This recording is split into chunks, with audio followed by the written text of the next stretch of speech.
Hello there. This is a follow-up video from Getting Fitter with Good Breathing for runners and people practicing endurance sports. Today I'm going to talk about two studies on using exclusively nose breathing when running, which were conducted by researchers working with Professor George Dallam at Colorado State University. Now, as a Buteyko breathing teacher, my advice to everyone is to breathe through your nose when you're exercising because nose breathing is good, healthy breathing. But even if nose breathing is the healthy option, athletes, runners and competitive sportsmen always ask the question, but will nose breathing affect my performance? Well, based on research by Professor Dallam's team, my answer is that in the long run, your performance won't be any different if you breathe through your mouth or your nose. But of course there are benefits to nose breathing. Firstly, it's well known that it decreases exercise-induced bronchospasm and exercise-induced asthma. And secondly, during steady-state running, this study revealed that nose breathing reduced oxygen consumption by about 4%. So nose breathing is more efficient. Nose breathing is certainly something you may want to consider introducing into your training regime. I'll look at the research studies in more detail later, but first some tips on how to train to become a nose breather. In order to change to nose breathing, your body's going to have to adapt, and adaptation takes time and training. Runners in the study found that complete adaptation to nose breathing at all levels of intensity ranged from 6 weeks to 6 months. The most effective approach is to slow everything down to a level just below where you feel air hunger, then gradually increase work rate as the sensations go away. You can monitor this by occasionally training on a treadmill using a progressive workup where you increase your work in stages. It's worth noting that when you first start, it's likely that your nose will run, and that's normal and it'll decrease over a few weeks. Another thing that can be helpful is to take small sips of water and hold them in your mouth when you're running, as this encourages you to keep your lips closed without too much thinking about it. You may need to use a saline rinse daily to rinse any debris and mucus from your nose until your nose has cleared, which may take a few weeks. You can use nasal strips and internal dilators to open the nasal flares, but Professor Dallam suggests reserving these for high-intensity sessions and racing. Now for the studies. The first research study I'm going to look at is the Triathlete case study.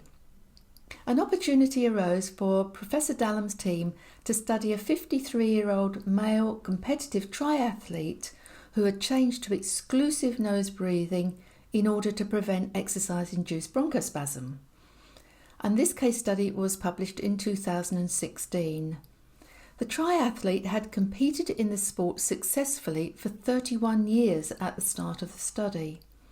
He reported training each week for 3 to 5 hours in running, approximately 3 hours swimming and 6 to 10 hours of cycling. And he'd done this continually for 31 years. 2 research protocols were developed for this triathlete case study, a maximal protocol and a steady state protocol, which I'll talk about later. The results of this study showed that a highly trained competitive triathlete could adapt to running whilst only breathing through his nose. And when running at both a maximal effort and a high-level steady state effort, there was no loss in performance. But the benefit for this triathlete was that nose breathing stopped his exercise-induced bronchospasm. The second research study is the Recreational runners study. To look into this further, the researchers sought out recreational runners who had been training and racing using only nose breathing for at least 6 months prior to the study. And that was difficult. It seemed these people were quite rare. But eventually they found 10 people, 5 men and 5 women, to take part in a study. And the results of this study were published in 2018. The protocols developed in the Triathlete case study were used. In the maximal protocol, the runners completed a graded exercise test designed to elicit a maximum workload and oxygen uptake within 6 to 10 minutes on a motorised treadmill. 10 minutes after the maximal protocol, the runners completed a steady state protocol. The steady state protocol was designed to allow the runners to work at an achievable high level pace whereby they could reach steady state levels. When running using nose breathing, the runners had their mouths taped. When running using mouth breathing, the runners wore a nose clip. These are the results. There was no significant difference seen between mouth and nose breathing in the time to exhaustion, or peak oxygen uptake, or peak heart rate, or peak lactate. Respiratory rate, ventilation and carbon dioxide production were lower when the runners were nose breathing. In the steady state, no significant difference was seen in perceived exertion, heart rate or lactate. Oxygen uptake, respiratory rate and carbon dioxide production were lower when the runners were nose breathing. Although the runners used less oxygen when nose breathing, their performance was just as good, which was an unexpected finding. It appears nose breathing utilises oxygen more efficiently to get the same result. And on the face of it, there may be the possibility of improved performance.